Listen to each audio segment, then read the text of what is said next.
এটার উপরে যদি কোনো রাজনৈতিক সিটি কর্পোরেশনকে আমরা সহযোগিতা করতেছি। সিটি কর্পোরেশন হলো একটি মহানগরের, একটি মেট্রোপলিটন সিটির দর্পণের মতো।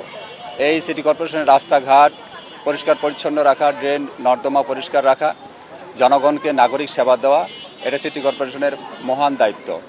এই দায়িত্ব সিটি কর্পোরেশন পালন করলে সিটি কর্পোরেশনে বসবাসরত মানুষ যেমন সুখে শান্তিতে বসবাস করতে পারবে, তেমনিভাবে এই সিটি কর্পোরেশনের তথা মহানগরের সৌন্দর্য বৃদ্ধি পাবে। আপনারা দেখেছেন ইতিমধ্যে আমাদের সাথে আমাদের রংপুর মেট্রোপলিটন পুলিশের সম্মানিত পুলিশ কমিশনার মহোদয় এবং আমাদের রংপুর সিটি কর্পোরেশনের সম্মানিত সচিব মহোদয় সহ আমরা যৌথভাবে জেলা প্রশাসনের উদ্যোগে আজকে আমরা এই যে অভিযানটি পরিচালনা করলাম, তার মূল উদ্দেশ্য এবং লক্ষ্য হচ্ছে নগরবাসীকে একটি স্বাস্থ্যকর, উন্নত, সুন্দর একটি নগর উপহার দেওয়া।